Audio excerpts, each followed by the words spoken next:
All right, let's talk about something that is absolutely fundamental in modern JavaScript, handling asynchronous operations.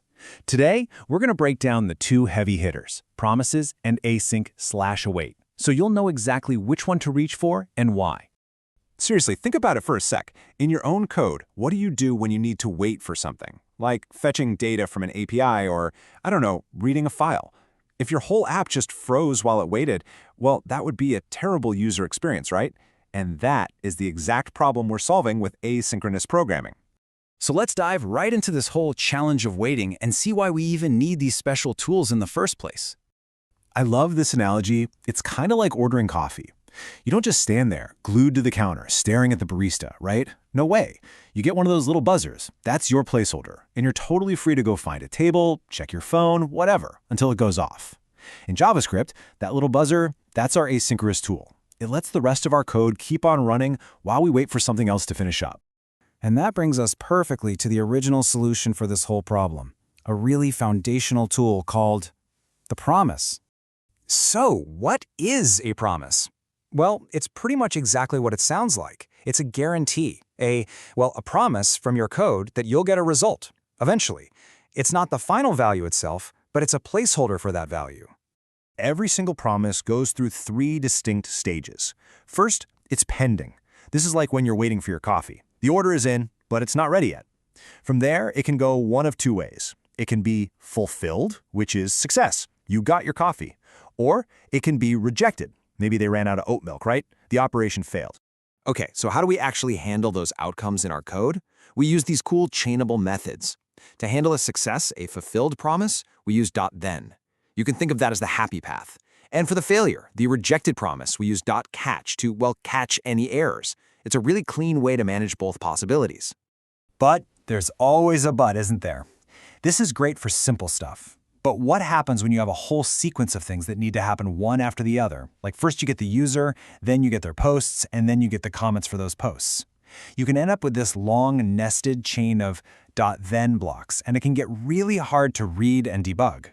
And it's exactly that readability problem that led to a much more modern, more elegant solution, async/await. And honestly, its superpower is just clarity. It's all about making your code easier to read.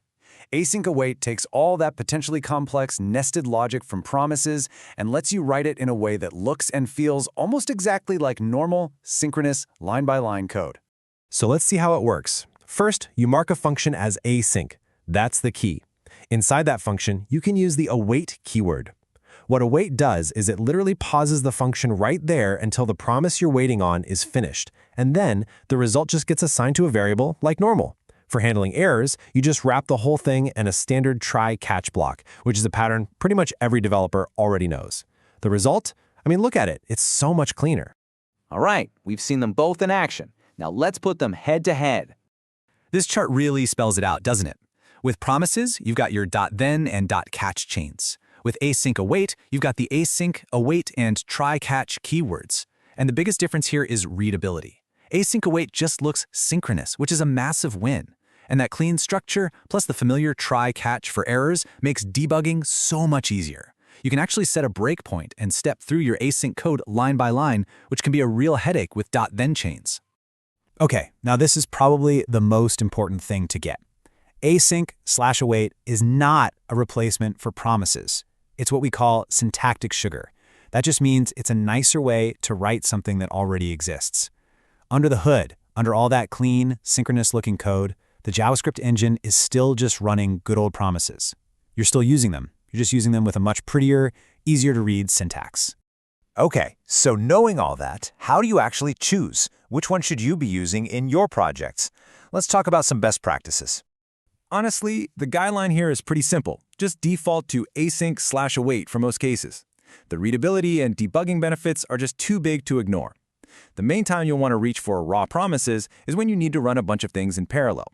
See, because await pauses the function, it runs things one after another, sequentially. If you want to fire off a bunch of requests at the same time and then wait for all of them to finish, that's a perfect job for something like promise.all.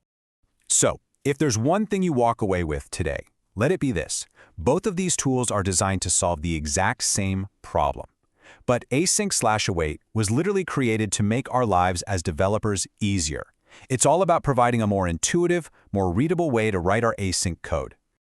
And that's really the whole story.